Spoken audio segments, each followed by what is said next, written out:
అండి, welcome back to my channel. So last వీడియోలో చూసుకున్నట్టయితే 3 జ్యోతిర్లింగాలు ఒకే ట్రిప్లో ఎలా దర్శనం చేసుకోవాలో చూసుకున్నాము.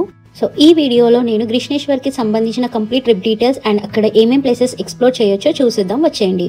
గ్రిష్ణేశ్వర్ జ్యోతిర్లింగం 12 జ్యోతిర్లింగాలలో చివరి జ్యోతిర్లింగం. ఈ జ్యోతిర్లింగం మహారాష్ట్రలోని ఔరంగాబాద్ డిస్టిక్ వేరూల్ విలేజ్లో ఉంది.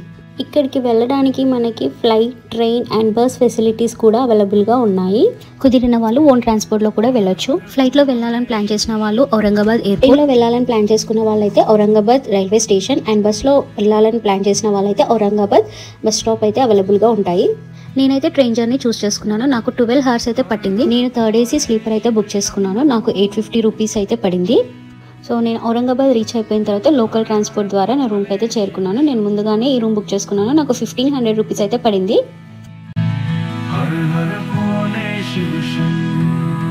సో మేము ఔరంగాబాద్లో నైట్ స్టే చేసి ఎర్లీ మార్నింగ్ స్టార్ట్ అయిపోయాము. ఔరంగాబాద్ నుండి గ్రిష్ణేశ్వర్ జ్యోతిర్లింగం 30 to 40 minutes అయితే ఉంటుంది. మనకి లోకల్ బస్సెస్ అయితే అవైలబుల్గా ఉంటాయి. Bus number 42. And private transport అయితే అంత ఈజీగా నమ్మకండి. సో నేను మార్నింగ్ 8 వరకు టెంపుల్కి అయితే రీచ్ అయిపోయాను. గ్రిష్ణేశ్వర్ జ్యోతిర్లింగం టెంపుల్ టైమింగ్స్ వచ్చేసి morning 5:30 AM to 9:30 PM. Karthik మాసం మరియు శ్రావణ మాసంలో అయితే మార్నింగ్ 3 నుండి నైట్ 11 వరకు అయితే మనకి దర్శనం అవైలబుల్గా ఉంటుంది. దర్శనానికి మనకి ఫ్రీ అండ్ స్పెషల్ దర్శనం అయితే ఉంటుంది. VIP టికెట్ వచ్చేసి 500. మనకి ఆన్లైన్ ఆర్ ఆఫ్లైన్ మోడ్లో బుక్ చేసుకోవచ్చు. ఇక్కడ ఎవ్రీడే 3 times అయితే హారతి అవుతుంది, morning, night and evening. And మనకి ఇక్కడ హారతి, అభిషేకం మరియు స్పెషల్ పూజలు లాంటివి చేసుకోవచ్చు. సో మాకు గ్రిష్ణేశ్వర్ జ్యోతిర్లింగం యొక్క దర్శనం అయితే చాలా బాగా జరిగింది. ఇక్కడ మనం స్పర్శ దర్శనం చేసుకోవచ్చు. సో దీని తర్వాత మనకి ఇంట్రెస్ట్ ఉంటే చిన్నగా షాపింగ్ చేసేసుకొని, నాకైతే షాపింగ్ చాలా ఇంట్రెస్ట్ అండి. సో నేను చిన్నగా షాపింగ్ చేసేసుకొని బయటికి అయితే వచ్చేసాను. అక్కడ మేము వచ్చేసరికి బాబాజీ యొక్క ఊరేగింపు అయితే జరుగుతుంది. సో అది చూసేసుకొని బయటకు వచ్చేసాము.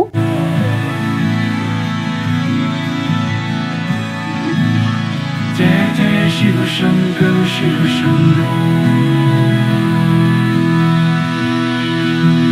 हर हर भोले शिव शंभो जय जय शिव शंकर शिव शंभो जय जय शिव शंकर शिव शंभो जय जय शिव शंकर शिव शंभो.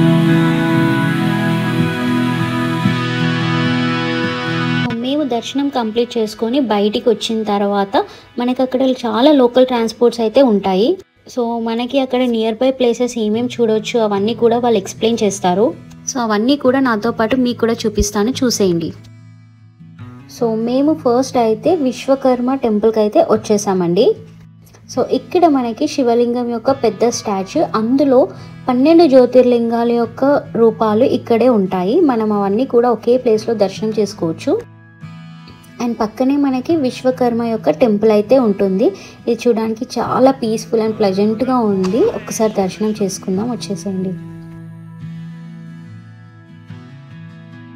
సో నెక్స్ట్ అయితే మనం వెళ్తున్నాము శివాలయ తీర్థకుండ. ఈ శివాలయ తీర్థకుండిని 18th centuryలో అయితే కన్స్ట్రక్షన్ చేశారు. ఈ తీర్థకుండలో 8 చిన్న దేవాలయాలు అయితే ఉన్నాయి. ప్రతి గుడిలో శివలింగాలు ఉన్నాయి. ఇప్పుడు వాటర్ ఉండడం వల్ల అవి మనకు కనిపించటం లేదు. అండ్ ఈ ప్లేస్ అయితే చాలా పీస్ఫుల్గా ఉంది.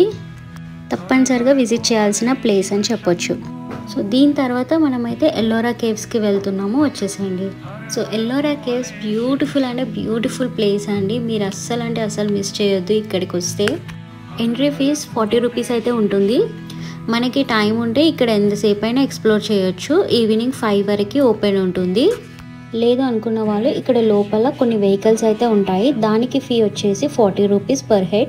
సో దాంట్లో వెళ్ళాలి అనుకున్న వాళ్ళు మెయిన్ పాయింట్స్ ఏవైతే ఉంటాయో అవన్నీ వాళ్ళు చూపించేసి పికప్ అండ్ డ్రాప్ చేసుకుంటారు.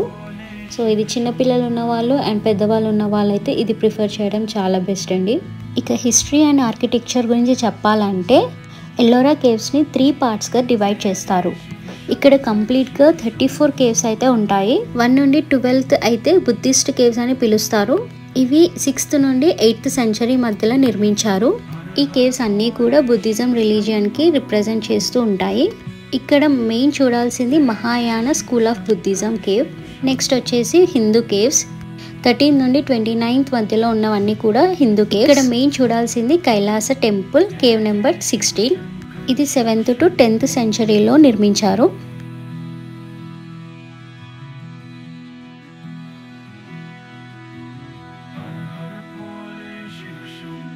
అండ్ లాస్ట్ వన్ వచ్చేసి Jain caves, 30 to 34th caves.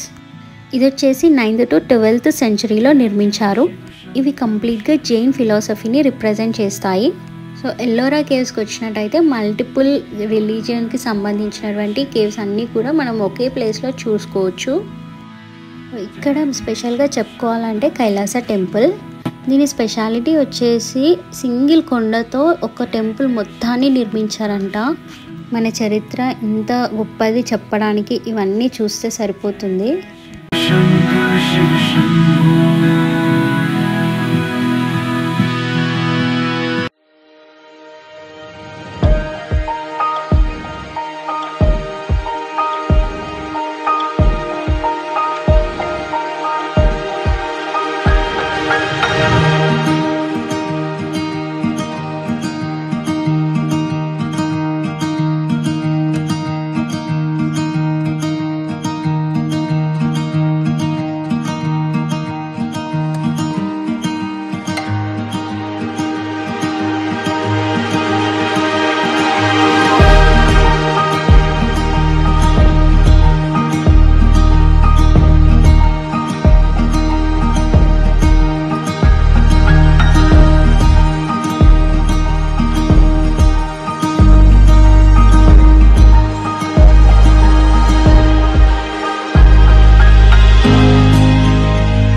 And ఇక్కడే మనకి ఒక బ్యూటిఫుల్ వాటర్ ఫాల్ అయితే కనిపిస్తుంది. ఈ వ్యూ పాయింట్ అయితే అస్సలు మిస్ చేయకండి.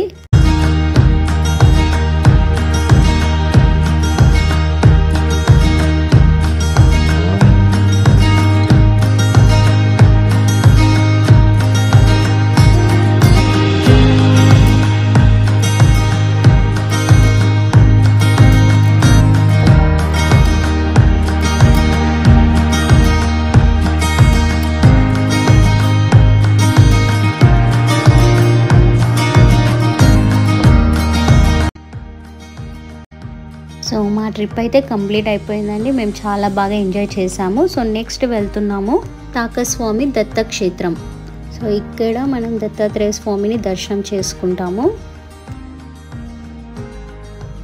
ఇక్కడ గురూజీ యొక్క ఆశ్రమం కూడా ఉంటుంది. సో అక్కడ ఒక గురూజీ అయితే ఉంటారు.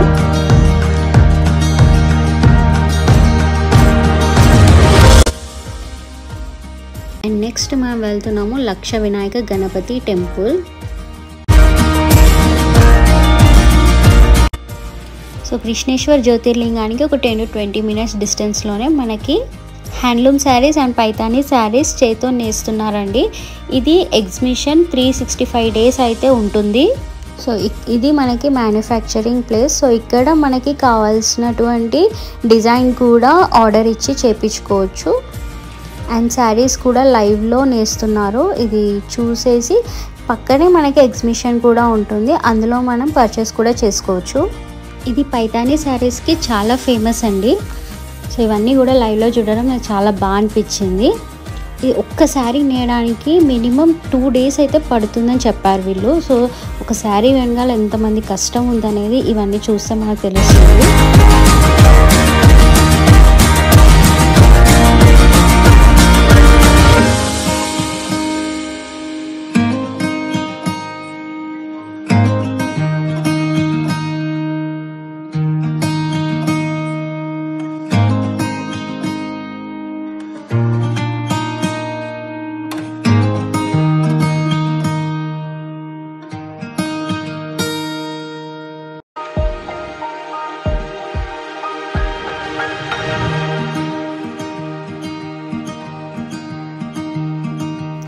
ఇది చూసుకున్న తర్వాత నెక్స్ట్ వెళ్తున్నాము శ్రీ భద్రమారుతి హనుమాన్ మందిర్. గ్రిష్ణేశ్వర్ జ్యోతిర్లింగ దర్శనం అయిన తర్వాత ఈ హనుమాన్ టెంపుల్ని ఖచ్చితంగా దర్శనం చేసుకోవాలి, అస్సలు మిస్ చేయకండి. అండ్ ఈ టెంపుల్ మనకి బస్ స్టాప్కి పక్కనే ఉంటుంది. సో ఇదండి నా గ్రిష్ణేశ్వర్ టెంపుల్ యొక్క కంప్లీట్ ట్రిప్ డీటెయిల్స్. ఈ వీడియో మీకు నచ్చిందని అనుకుంటున్నాను. సో ఈ వీడియో కనుక మీకు యూస్ఫుల్ అనిపిస్తే please like, share and comment చేయండి. And don't forget to subscribe to my channel and stay tuned for Trimbakeshwar complete trip details. Until then, have a great day. Bye.